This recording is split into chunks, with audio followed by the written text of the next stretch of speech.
cenderung lebih memilih pria daripada wanita. Kalau sekarang sudah dibuka kesempatan sama. Dan apalagi owner kan nggak terbiasa kok gitu. MP-nya cewek sih. Cewek ada yang lain gitu. iya. Berarti harus bawel gitu ya, Bu. Harus bawel gitu ya. Maksudnya informasi itu tersampaikan gitu. Betul. Jadi tuh kita diem aja gitu, kerja aja. Ternyata yang kita takutkan tuh biasanya kayak gitu. Jadi nggak berani speak up. Sifat kita yang cenderung pendengar, jadi kita juga pengen dapat masukan.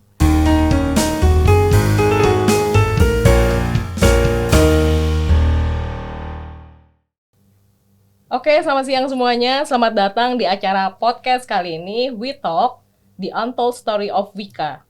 Nah, saya di sini Mika sebagai host dari acara pada kesempatan saat ini. Nah, episode kali ini kita sebenarnya akan membahas mengenai kepemimpinan wanita ya.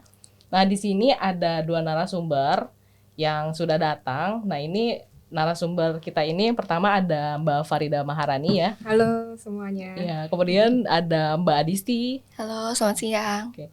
Nah, ini Mbak Farida Maharani ini sedang bekerja di bidang quantity survey Mbak ya, sebagai GM QS di divisi infrastruktur.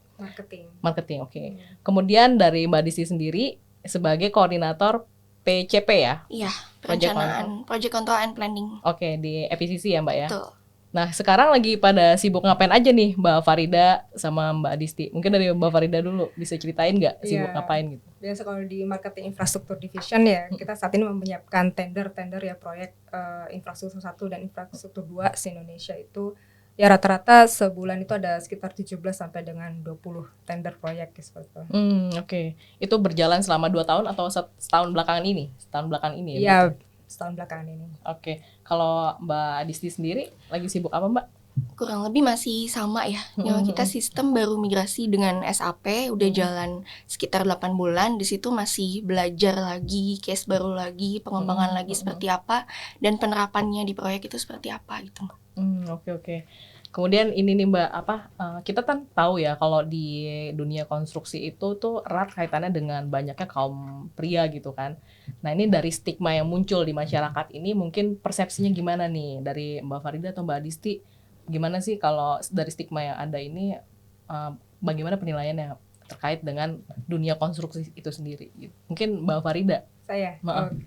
Ya kalau memang dunia konstruksi ini memang didominasi ya oleh kaum pria ya. Tapi sebenarnya bukan suatu hal yang baru buat saya, karena waktu sejak kuliah pun di teknik sipil atau ketika mengambil spesialis ya terowongan itu ya biasa gitu, sendiri cewek gitu kan, mayoritas laki-laki gitu, sehingga bagaimana berinteraksi, pola pikir atau cara berkomunikasinya itu ya sudah paham.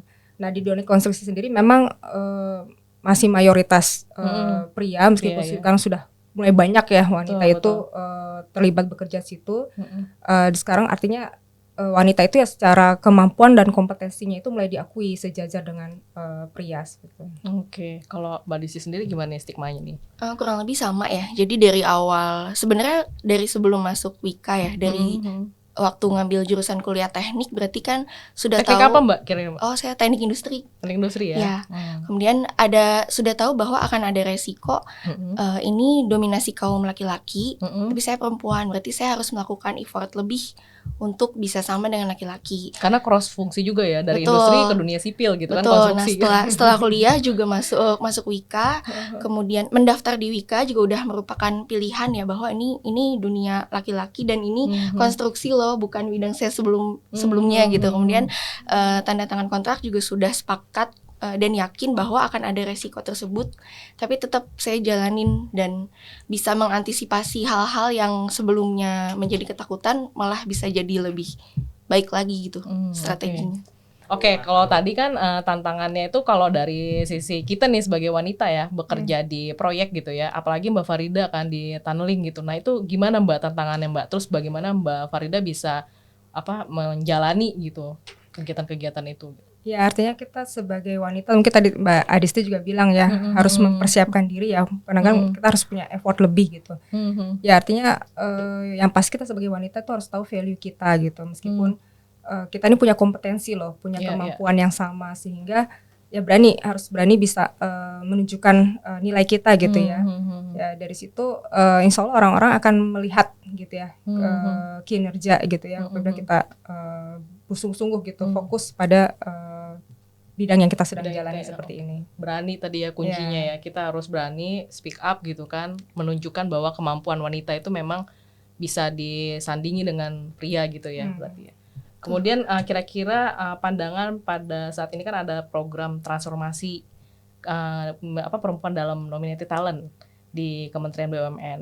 Nah itu di Wika sendiri itu ada porsi sebesar 10% itu. Nah untuk wanita yang bisa menaikkan ininya level jabatannya gitu kan, positioningnya. Nah kira-kira menurut pandangan Mbak Farida atau Mbak Disti itu gimana Mbak peluang-peluang tersebut? Ya, itu suatu hal yang bagus ya. Oke. Ada artinya kan dibuka sebuah pintu kesempatan ya buat wanita itu berani untuk maju menunjukkan kemampuan dirinya sehingga bisa berkarya dan berkontribusi lebih ya dalam untuk membangun bangsa ini gitu. Betul. Ya menurut saya sih ini sebuah dukungan ya buat kaum wanita. Tinggal kitanya ini mau melangkah mengambil kesempatan itu apa enggak, keluar dari zona nyaman kita apa enggak gitu. Kurang lebih sama sih Mbak. Jadi kita di situ udah dibuka kesempatan ya, dibuka kesempatan untuk belajar maupun untuk berkembang ya Bu. Jadi tidak hanya untuk mendapatkan ilmu aja, tapi juga penempatan dibuka kesempatan yang sama dengan kaum pria yang mungkin sebelumnya untuk menempati posisi tertentu atau ditempatkan di proyek misalnya cenderung lebih memilih pria daripada wanita. Kalau sekarang sudah dibuka kesempatan sama, jadi tidak melihat gender dulu gitu, tapi dilihat dari kompetensi dan kemampuan.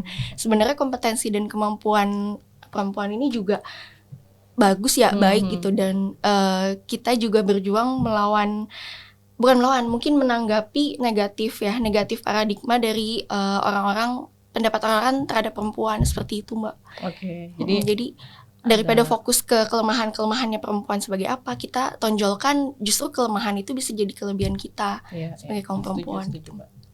Terus selama Mbak berkarir di Wika nih, gimana nih rasanya? Apakah dari peluang yang tadi kan dari sasarannya dari pemberian dari kementerian sendiri gitu ya, itu ada dibukakan pintu lah istilahnya untuk wanita berkarya gitu di dunia untuk negara lah ya sumbangsinya. Kemudian dari sisi ini nih pengalaman selama di Wika gitu, gimana tuh Mbak penilaiannya nih?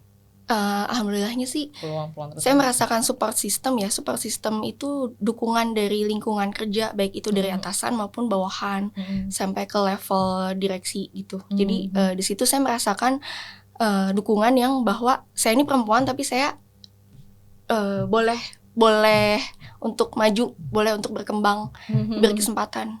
Berarti support sistemnya mungkin ya di Wika ya. Berarti selama ini di Wika memang lebih kekeluargaan mungkin ya. Jadi support sistemnya udah bagus untuk meningkatkan daya saing wanita itu di internal perusahaan kita sendiri gitu ya. Betul. Nah kalau dari Mbak Farida sendiri nih selama jadi MP gitu, nah itu gimana Mbak pandangan Mbak? Apakah merasa ada beban atau gimana gitu bekerja di Wika sebagai MP, atau malah ada support sistemnya itu seperti apa gitu? Ya. Kalau dulu ya, waktu Wika awal memang Wika tuh guyup ya, kekeluargaan.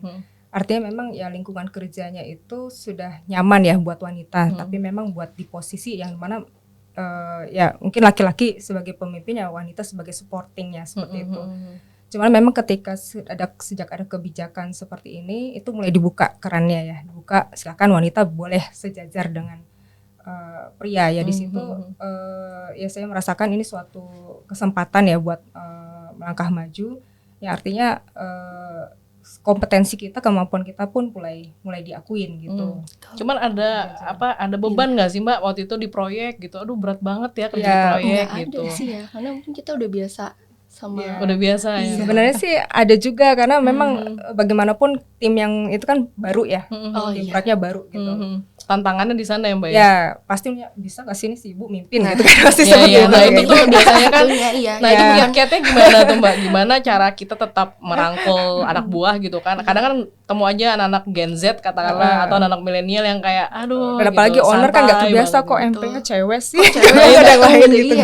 Nah itu gimana Mbak menangani itu tuh gimana gitu? Gimana sosok role model yang bisa disampaikan gitu di sini ya dari pengalaman Mbak di proyek gitu? Ya artinya kita sebagai perempuan harus punya tujuan visi yang jelas juga ya buat proyek ini mau seperti apa.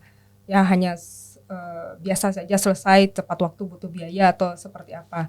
Kalau contoh dulu kayak saya waktu di Sudetan ya saya sampaikan ke teman-teman, ini adalah sebuah kesempatan bagi kita ya untuk bisa berkontribusi membangun bangsa, karena proyek Sudetan ini kan untuk menanggulangi banjir. Artinya teman-teman ini di samping kalian bekerja mencari nafkah, ada amalan ibadah sebenarnya di sini tambahan ya yang bisa jadi amalan terbaik insya Allah di akhirat nanti. Sehingga yang visi ini yang saya tanamkan kepada teman-teman ini adalah Sudetan ini adalah legacy kalian ya, warisan kalian tuh buat masyarakat. Artinya ketika terjadi banjir ini berfungsi itu dampaknya luar biasa, dan ketika tidak banjir pun di sekitarnya kita buat suatu landscape taman yang indah, itu bisa dimanfaatkan oleh masyarakat itu menjadi suatu value lagi gitu ya. Jadi ya pertama harus bisa menyampaikan visi itu tersebut ya, punya suatu yang ada suatu berarti harus bawel gitu ya Bu.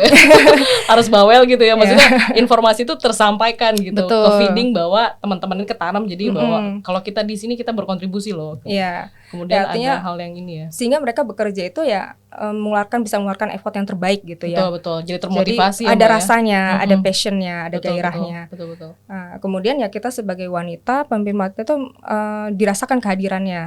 Jadi dalam setiap kegiatan ya ikut terlibat gitu ya, nggak milih-milih panas nih malas ke lapangan, ya nggak seperti itu gitu.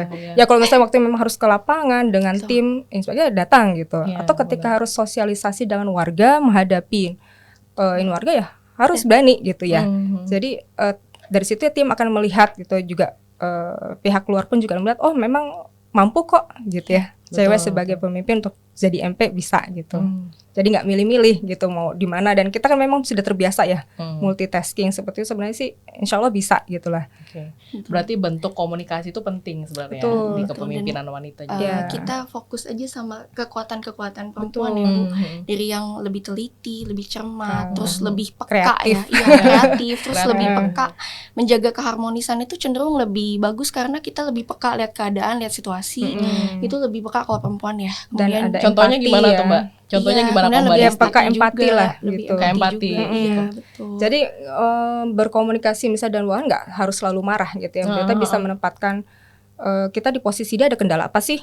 Permasalahannya di mana? Bisa menggali seperti itu ya, memahami. Jadi saya rasa di situ ya strength point-nya buat kita wanita gitu ya, sebagai pemimpin. Pendengar gitu. yang lebih baik juga ya Bu. Pendengar. Perempuan cenderung pendengar lebih baik. Cuman kalau udah di tengah waktu nih lah, Mbak Disti kan megang komersial ya Mbak ya, project control. Ini udah di tengah waktu nih, kerjaan belum beres. Itu biasanya gimana? Biasanya kalau wanita kan lebih emosional gitu kan, lebih.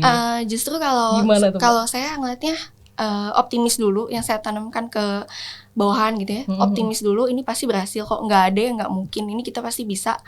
Lakukan aja dulu yang terbaik, maksimalin gitu. Nanti kalau sampai pada titiknya ternyata belum sampai situ, tapi kita udah lakukan yang terbaik, kayak gitu sih. Tunjukkan aja kamu udah maksimal, insya Allah nanti hasilnya itu udah ada yang ngatur juga di atas. Yang penting kita do our best, do our best dulu, seperti itu sih.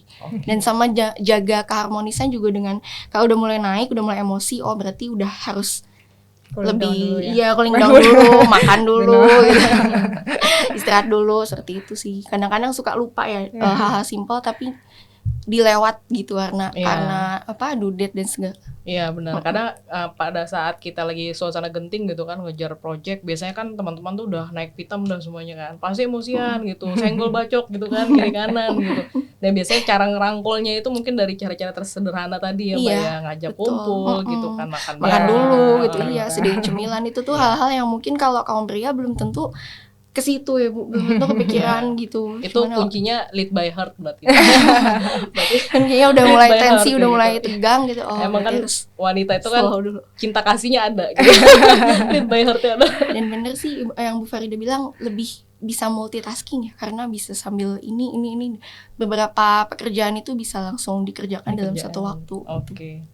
Terus ini Mbak, sudut pandang sebagai narasumber ya, as a change agent gitu, penerapan perilaku akhlaknya gimana nih Mbak di unitnya waktu itu?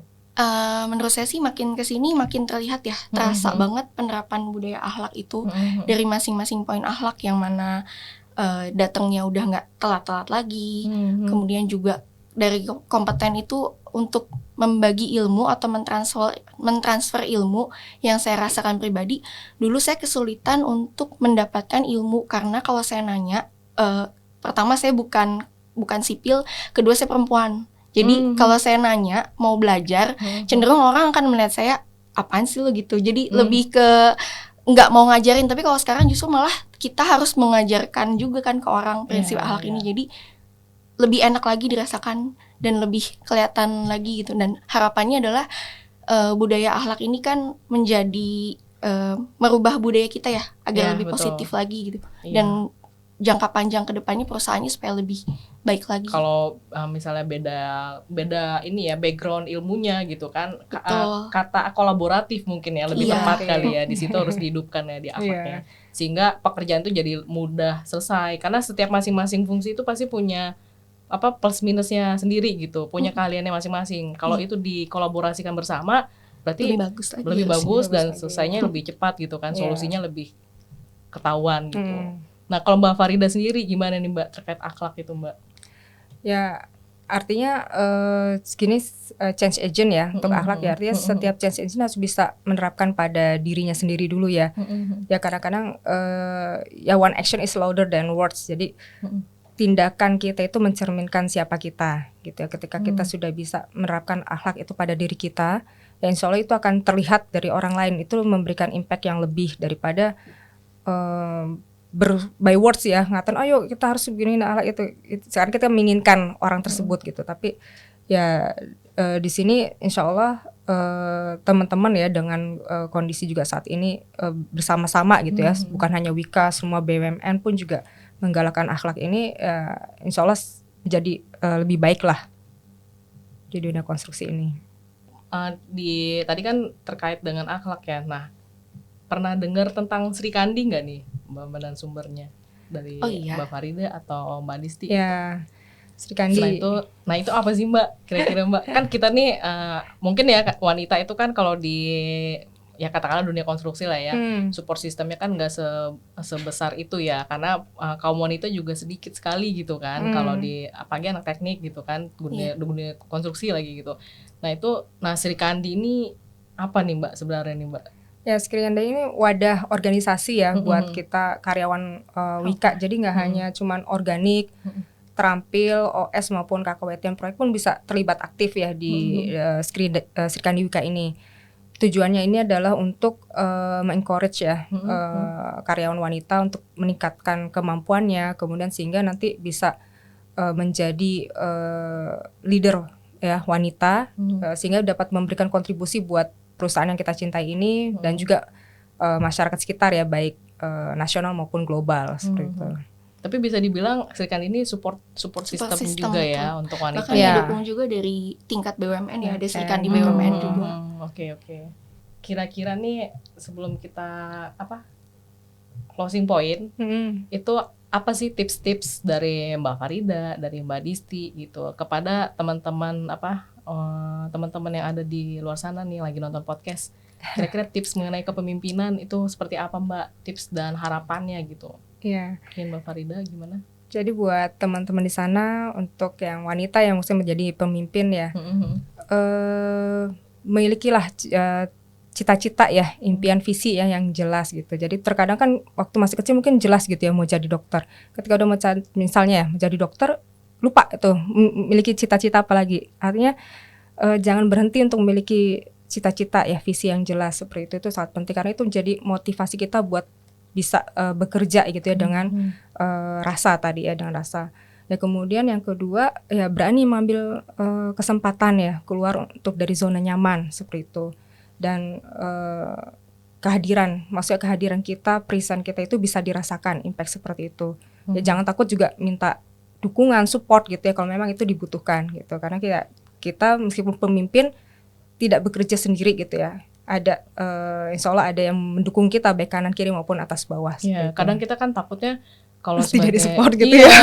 Jadi tuh kita diem aja gitu, kerja aja. Ternyata yang kita takutkan tuh biasanya kayak gitu. Jadi nggak berani speak up. Akhirnya kita ya jadi nggak ada kemajuan gitu kan. Cuma benar harus speak up, harus berani gitu kan tadi yang disampaikan Mbak Farida ya. Mungkin bagusnya perempuan itu justru karena pendengar yang lebih baik ya Bu. Jadi kita bisa bertanya tuh ini kira-kira gimana, mungkin lebih banyak melibatkan lagi bawahannya mungkin karena sifat kita yang cenderung pendengar, jadi kita juga pengen dapat masukan gitu, pengen gini gimana nih baiknya gitu, di masalah itu diuraikan bersama, seperti itu sih Mbak. Itu harapannya ya. Kalau tips mengenai kepemimpinannya gimana nih Mbak? Tetap ya, do your best, do our best, tanamkan dulu di diri masing-masing, ingin apa seperti itu, ingin berkembang, ingin lebih maju, kemudian daripada fokus sama kelemahan kita, udah kita fokus sama kelebihan kita dan gimana caranya mengelola kelemahan kita jadi kelebihan kita, seperti itu manage-nya. Wah baik banget ya, maksudnya masukannya banyak gitu ya pada podcast kali ini. Oke, mudah-mudahan informasi yang ada sekarang ini bisa bermanfaat buat teman-teman podcast di luar sana. Nah mungkin ada lagi gitu pesan yang mau disampaikan ke teman-teman? Buat change agent. Buat change agentnya mungkin. Buat change agent ya. Ya harapannya kita bisa bergerak bersama-sama ya, menjadi suatu gerakan yang bersama supaya transformasi Wika ini menjadi lebih cepat sehingga perusahaan bisa segera bangkit dan menjadi yang terbaik. Oke. Baik, kalau dari Mbak Rizky sendiri? Sama sih, kurang lebih sama Mbak. Sama ya, oke. Baik, mungkin itu saja pertemuan podcast pada siang hari ini. Terima kasih kepada narasumber. Iya, sama-sama Mbak. Mudah-mudahan akan ada perubahan ya ke depannya ya. Amin, insyaallah. Baik. Mungkin itu saja. Terima kasih semua teman-teman. Sampai jumpa di podcast berikutnya. Bye-bye. Terima kasih.